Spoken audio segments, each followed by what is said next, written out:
You know what? The last level's actually not that tough, and this level is not that tough either. So let's just run through this one as well, because now we've got to escape. I believe. Yep, destroy all but... No, no. Oh no! I thought this was the escape mission. Oh no! It's my favorite stage in the game!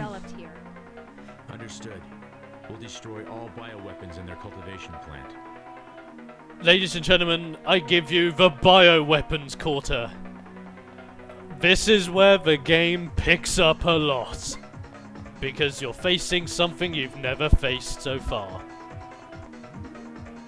What the? The plant's been destroyed! What the hell happened here? Plus the music's really badass in this stage. Signatures nearby. A bioweapon. It must have escaped from the maturation facility. Yep, now you face bioweapons. These things are pretty nuts. And this is where if you have range, it helps. Because the further away you can use your lock-on unit on these guys, the better. Because effectively they have the two blades on their arms, which you can blow up. And once you blow up the two blades on their arms, you can't target them. So the best thing you can do is then plant bombs around them and detonate them. But they will resort to using spitting attacks. I believe you can also blow these up to get extra points. Yes, you can. So I'm just going to quickly blow those up. Just for the hell of it. You can also blow up the glass if you really want to. But some of these weapons will be in their glass. When I first played the game, I thought, oh, I could just walk past it and nothing will happen. No, these guys will effectively break out of a glass as soon as you walk past them. Plus, you need to destroy all bioweapons in this area regardless. So not killing these is going against your orders, and you can't complete the level if you don't destroy them all. So have fun. When I was playing this as a kid, this level was the hardest level for me to complete. It took me a long time, it was very painful, and well, the boss of this stage was just a, well, pain in the butt, let's put it that way. Now, an interesting fact as well in this area is that you'll see there are upper level stages. You can't go there, but some of the bioweapons will be up there and will come down from above. Like that one that's just walking around. I just jumped into it there. Not good, not good. Ah. I didn't move out of the way good enough there. What? Luckily, you can outmaneuver these things pretty well. They can jump and throw around the place, but once you get rid of their blades, they're pretty much useless. Then you can just plant bombs next to them and watch them, well, be blown up. Just keep note that you have to destroy these things. When I first played through this game, I believed, no, I could just skip past these guys, surely. This is where speedrunners also face difficulty. Because, of course, the whole premise of speedrunning is getting through the game as effectively and as fast as possible. Through the remainder of this game, you can pretty much go through the entirety of it without destroying a majority of the enemies. This is one of those stages where you have to destroy every enemy in front of you in order to complete it. So if you are contemplating speedrunning on this particular level, beware! Be fast, be vigilant, be smart. Right, I'm just going to take my time with this bad boy. One other strange thing as well about these bioweapons that I just found a little bit funny. They I don't know why, they just reminded me they reminded me about an enemy from the Action Man video game that was on the PlayStation as well. Has anyone else played the Action Man video game? That was actually really good. Right, and in this area we have 4 bioweapons. Some are walking around, some aren't. The thing to keep in mind as well is that if you just leave to fight one bioweapon and you try your hardest to focus on that one bioweapon, the other one might either break out of its containment cell, or heck, the other one might just break out on purpose. One weakness to keep in mind, you can use napalm and the bioweapons hate it. Napalm is the bioweapon's worst nightmare. And it's good to keep that in mind for the boss fight near the end of this level, since napalm seems to do a majority of the damage and does a really good job in general in math right. Whoa, there's 2 of them now. And that was tough because they're both spitting at me. Go on, get a breath mint inside of you. See, one of them's being burned by the computer fire. See, if you also micromanage their placements, you can also bring them into... You can effectively blow up the computers, bring them close by, and let the computers do all the work for you by letting them burn them to death. Lovely. And I like as well how the bioweapons aren't like mutated humans. They just tend to be real strange cybernetic, like they're pretty much like cyborgs. It's strange really, but they have a really interesting design with them. Like it's like a praying mantis with a machine sort of deal. It's pretty cool. I like the design of these enemies, as I do with the majority of the enemies in this game. It's one of the other plus points as to why this game also got me into games design. I just thought the design of the enemies, the design of all the stages that you go through was just spot on. Even the design of, like, this is another thing to keep in mind. This is the first time in the actual game where you have seen actual corpses of civilians. The first civilian corpses you have ever seen in this game are here. Unless you've played the tutorial like I did. We showed you the tutorial. Then you would have seen corpses there. But in the actual game, or in the non-tutorial portion, this is the first time you actually see corpses. From what I understand, there was a little bit of an uproar for Western audiences during this level. Because when they saw corpses, they thought, oh, it's too sickening for my child to watch. And I was like, it's a video game.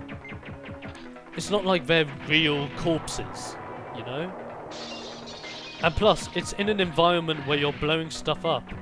And technically, if anything, yes, they're corpses, it's sad, I get it. But you're avenging those that are now corpses by effectively blowing them up. Not the corpses, I mean, the guys or things that killed them. Curses, I need to be careful about their blades. Stop it! See if I can't put all my bombs. Yeah, nice one. Blow this guy up. Nice. We're getting close to the end of here. Ah, more napalm. Perfect. How am I doing with my liquids? I might just save on my liquids until we hit the boss now. Because now we're going to start hitting 6 of these at a time. Oh, god damn it. Come on, there you go. That'll hurt him a little. Sadly the fire died before I got him into it. I also found it weird, the sounds, like... I even found these guys scary. Not just with the way that they looked, but also like the sounds they make when they spit and they die. It was just creepy thinking that these guys created these. And they're menacing. They look like something that you would find in a Metroid game. But yet again, if you make an enemy that looks like something out of a Metroid game in space, good on ya. Even when they're not aliens and they're just bioweapons, you've done a bloody good job of it. Right. I'm managing these guys pretty well at the moment. That's 4 out of 6. There's number 5, and there's number 6 in the back. Very nice. So we basically got them all. There you go. Oh. See if I can't get both of them in this. Very nice. Oh, you still have a blade on you. Get rid of that. Oh, and he's dead. Fantastic. And so is he. I've pretty much taken care of the bioweapons. Nice. Wait! I'm reading one enormous biological signature left in the area. Uh-oh. One enormous biological signature. Yep. To a majority of people, this is when the game gets real. Because we're about to be introduced to the boss. That literally scares the living crap out of me, even to this day. If you suffer from arachnophobia, you may not like it. It's a giant spider! Spider bioweapon guy. Doesn't seem that hard to face at first, but effectively every time you hit it, or every time it does that, it generates tiny spiders that explode on impact. So the best thing to do is use your range, drop a lot of bombs, trace where these guys are going, and bomb behind you. Just to let her do the jumping thing. The best time to attack her is effectively when she's doing an attack like that. Just want to be careful about it, since the ripples, they hurt. Now, one thing I will do in a minute, which will show you why napalm is so handy in this area. It's actually better off if you do it when you're doing this. Later on, it does get more attacks as well, and it's not just as simple as this. Did I mention that when I was younger, I hated spiders? That made this boss even a hella more scary for me. Like, target underneath him, blow stuff up. This is where I'm gonna use this. Yeah, that doesn't actually destroy the little ones either. So don't think you can use this guy's own attacks against him. Oh no! He's already got that covered. He's a bioweapon. Oh.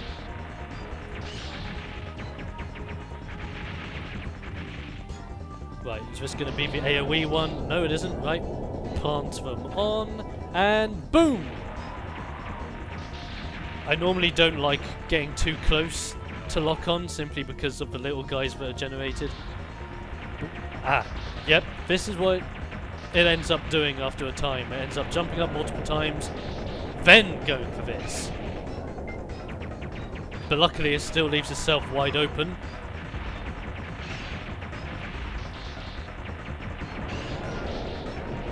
Ouch. Now what I'm going to do is show you what napalm does. Yeah, napalm early on is your best bet if you just want to do dot damage and then sort out the little ones, which ain't a bad idea. But at this stage, it's not really that viable. Mostly because of the multi-jumps that this bioweapon tends to do.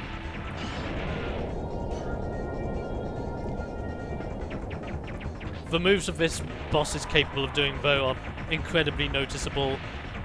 After you've seen him do a couple of its moves, you know exactly how to counteract them.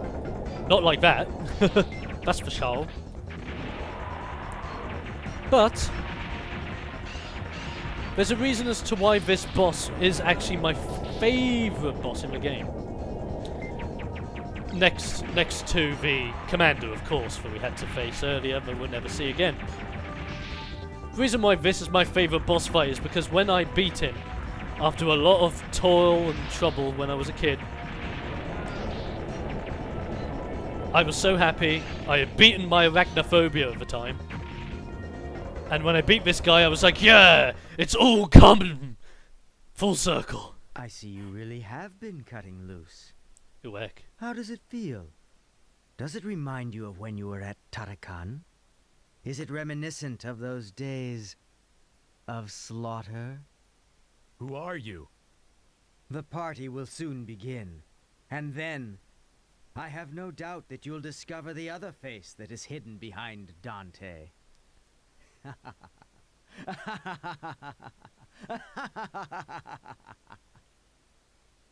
Who was that transmission from? I'm heading for the bridge. Open the bulkhead. All right. So even Henri doesn't recognize who it is. We know who it is. It's Benoit. And by the looks of things, he's gone bad. If it isn't obvious already, you know. So, after defeating the bioweapon, what do we get? Let's see what we got. Yay! Back to the D. Way. Gotta love it. Right, so that's good. So we pretty much just went through 3 missions with relatively good ease. Oh no! Ladies and gentlemen, the next mission coming up is the elevator mission. And I'm going to go into more detail as to why some people find this to be the most painful mission in this game. But for now, I'm going to save. And I'm going to leave it here. So again, thank you guys for tuning in. Hope you've enjoyed it again. Hour and a half. Bloody hell, that's barely any time whatsoever. Didn't actually get... Did we get... No, I didn't want to be here. Did we get any E-chips that round? We got a good amount. Let's put that into range, because that'll actually help us out in the next fight.